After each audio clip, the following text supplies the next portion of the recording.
voy a empezar con la columna del día de la fecha y como les anticipé al principio del programa, voy a estar hablando, se cumplieron 23 años de Verde Paisaje del Infierno, este disco emblemático de Los Piojos, porque les dio ni más ni menos que el ascenso y la llegada a los grandes estadios.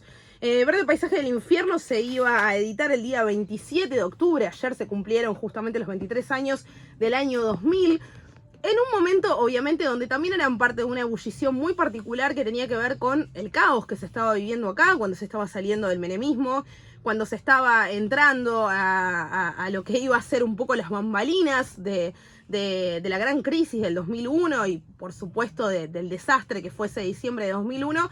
Y también una etapa muy particular porque, si se quiere, se dijo después con el Diario del Lunes que hubieron dos bandas que iban a agarrar el bastión de Los Redondos, que se iban a separar en ese 2001, en el famoso último show del Chateau Carreras, hoy Mario Kempes de la ciudad de Córdoba.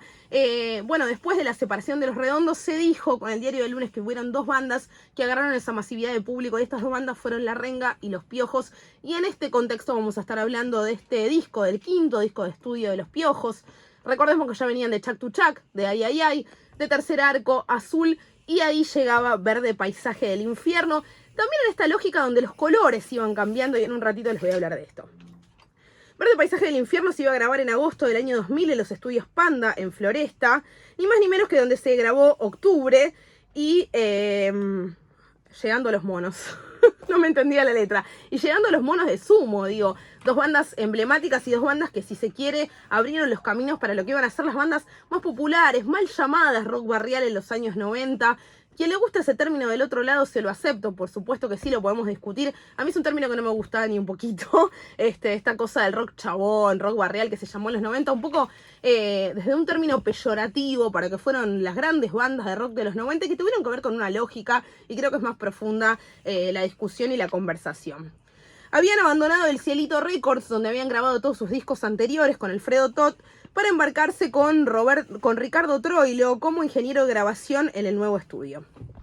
Lo iban a presentar el 16 de diciembre en el estadio de Atlanta, de acá del club de Villa Crespo, ante 30.000 personas. Ellos ya venían de hacer 6 obras que le iban a dar título, le iban a dar anclaje a Ritual, este disco en vivo que iban a grabar en el año 99, a partir de estas 6 presentaciones en obras y otras presentaciones que también tuvieron en Mar del Plata y en otros lugares del país.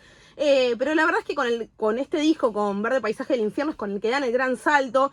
Tocan, como decía, hasta recién ante 30.000 personas en Atlanta, y después de esto ya iba a venir River, ya iba a venir todo lo que vino después con Máquina de Sangre, con el disco que le iba a preceder. Fue todo un cambio brusco en la banda, que iba a contratar a Moyo para el apoyo y aporte en guitarras, y un fundamental cambio que le dio ni más ni menos el cambio de baterista. Esto le dio un giro en grande a la impronta de la banda, porque recordemos que Daniel Huira, que había sido el batero hasta ese momento, que era el batero desde los principios, que íbamos a escuchar a un Piti Fernández, a un Mickey, bueno, aparte de los músicos de Los Piojos, decir que lo habían ido a buscar a él, a su casa, para empezar a tocar con esta banda a los 17 años, y que de golpe Daniel se iba. Todo esto se dijo que tuvo que ver con el hecho de que tuvo una fuerte pelea con Tavo Kupinski. No sé si del otro lado ustedes saben más información, pueden dejarlo en comentarios, pueden contar si saben otra parte de la historia. Dícese que se peleó con Tavo Kupinski, fallecido ya hace varios años atrás también, el violero característico de Los Piojos.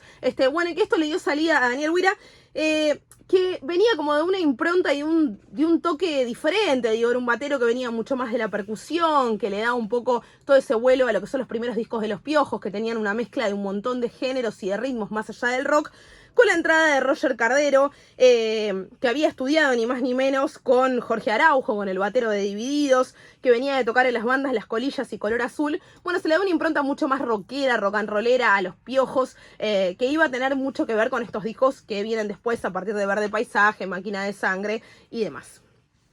Habían alquilado una quinta en Paso del Rey para ensayar los temas, y las anécdotas incluyen partidas de metegol en las grabaciones con el Pupi Zanetti, horas de fans haciendo fila en las puertas, de la puerta, digamos, de lo que iba a ser Panda, y el mastering en Los Ángeles.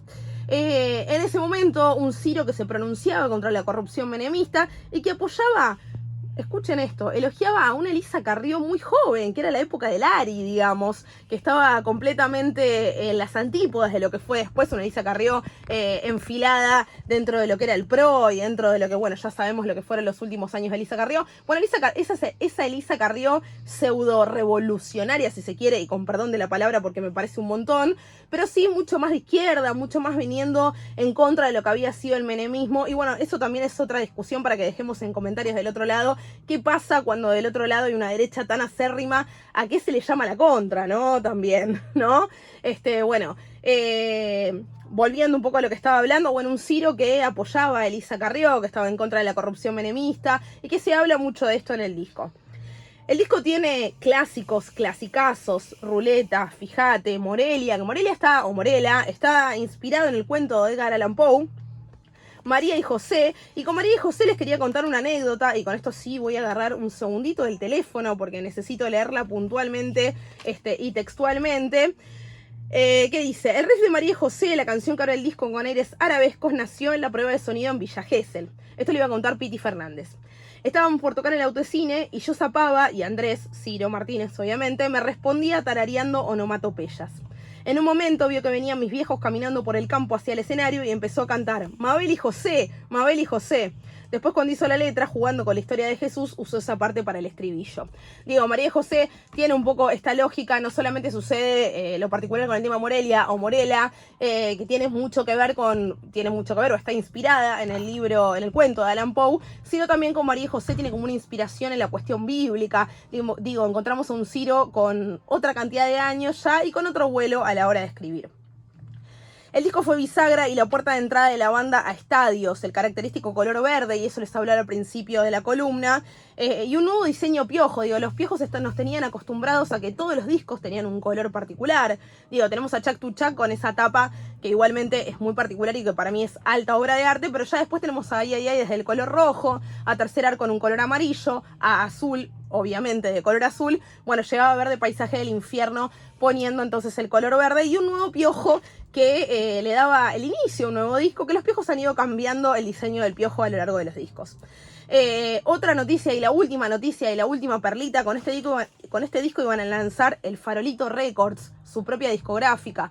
Hasta ese momento ellos estuvieron un tiempo con Polygram, ya para esta época los piojos eran una banda muy grande, coquetearon con Sony, coquetearon con grandes discográficas que les ofrecían contratos millonarios. Sin embargo, deciden ponerse en ese lugar que le sucedió, si se quiere, a todo ese tipo de bandas, que abrió el camino justamente Los Redondos, que tuvo que ver con formar su propia discográfica y hacerse cargo de su propio arte, y de eso se trató el Farolito Records, con el que iban a grabar a partir de Verde Paisaje y ya después los discos que vinieran en futuro. Bueno, esto ha sido un poquitito el recorrido de Verde Paisaje del Infierno. Se cumplieron 23 años de este discazo de Los Piojos. Les agradezco un montón por haber estado del otro lado. Obviamente pueden comentar, pueden dejar todos los videos que miren en el futuro en YouTube, todo eso viene bárbaro. Muchísimas gracias nuevamente por haber estado del otro lado. Espero que les guste, espero que les haya gustado y espero que obviamente hayan escuchado este disco alguna vez, un disco emblemático de la historia de nuestro rock, pero si no, obviamente se lo pueden poner para cerrar esta noche de sábado o para quienes miren la columna después. Y dicho todo